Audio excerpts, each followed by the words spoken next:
Greetings. So today isn't really a leadership video, so if you're a leader and you decide you don't want to listen to this, then that's fine.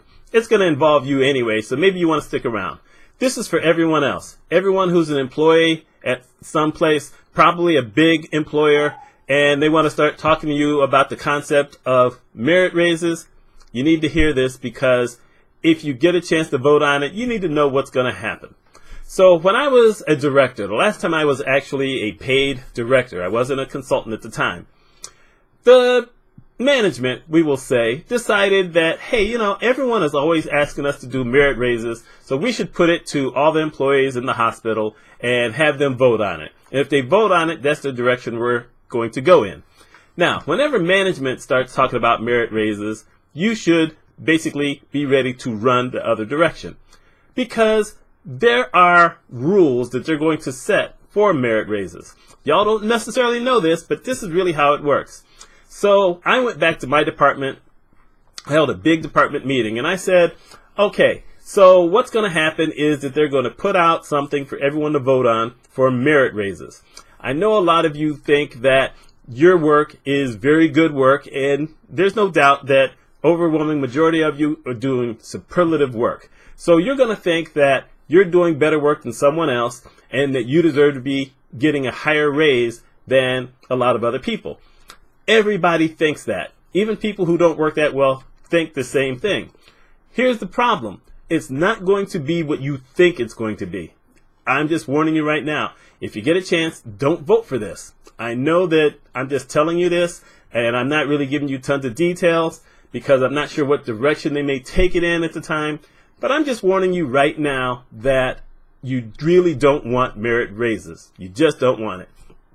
So it comes up, the entire hospital votes, and of course they vote for merit raises because this is just what people do. In general, most people think that they're better than they are. Some of them really are better, and they can highlight things. But this is just how it is. So what happens is now it's budget time. So the budget comes out, and everyone does their budgets, and I've done my budget. Whenever it's budget time, I would do my budget within the first week, and I would be done, and I'd turn it in. And if there were any problems, they would come back to me, but they never came back to me because I ran a tight ship. I understood all my numbers. I knew what was going on. So they come back, and they've approved almost everyone's budgets with caveats.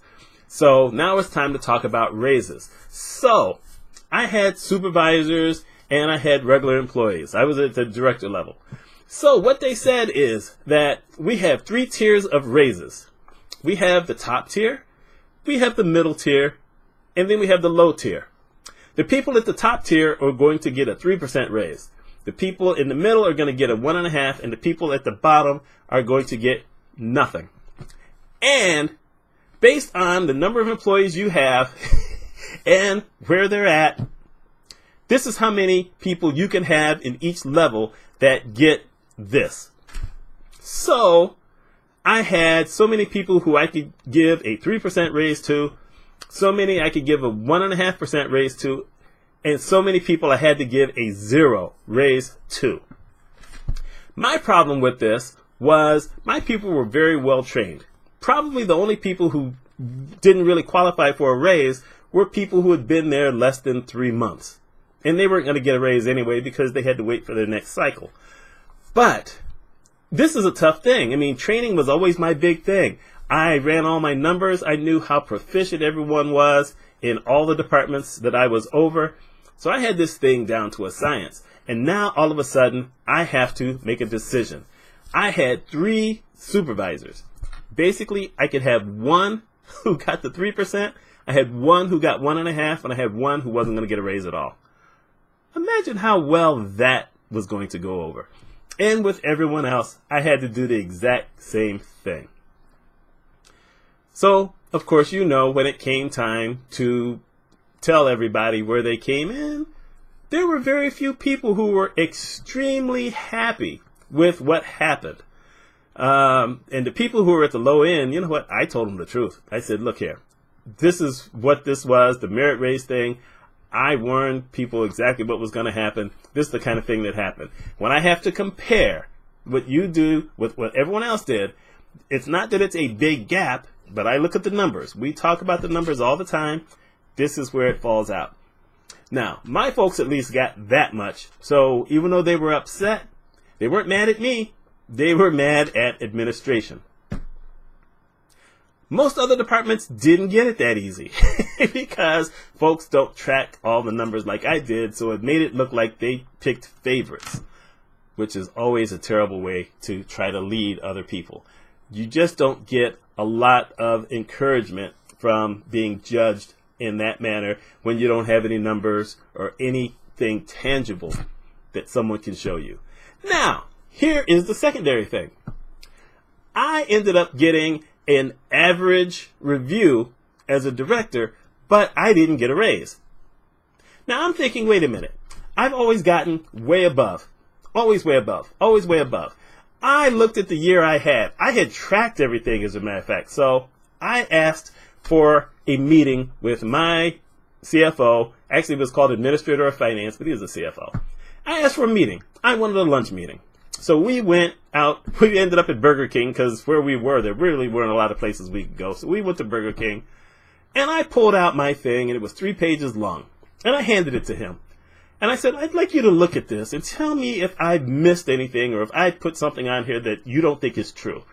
So he looks at the entire thing, and he says, everything you've got on here is true. I said, okay, so everything I've got on here, based on how I see things, this is above average. This is pretty good stuff on the year. We had a really good year. We had a great year, as a matter of fact. And he said to me, you're right. You had a great year. But every year, you have a great year. So this year, that's considered average.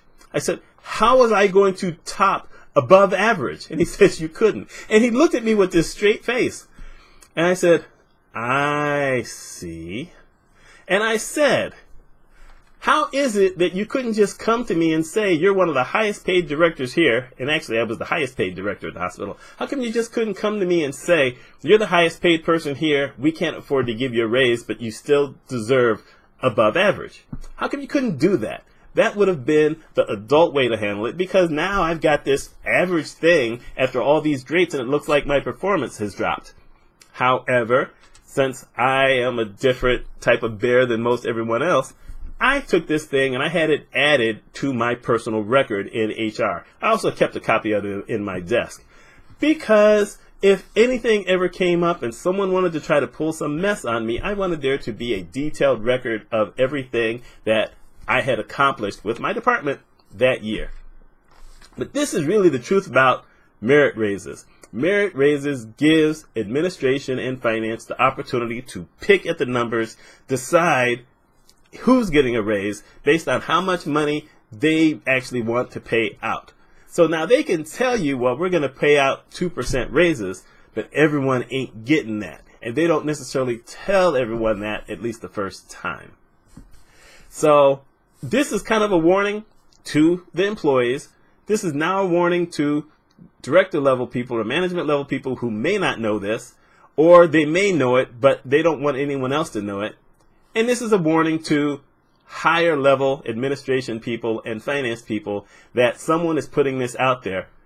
If you ever are asked about merit raises, or if you have your administrative people suddenly come down and tell you, we're going to go on a merit-based raise format, y'all are in trouble. You just are.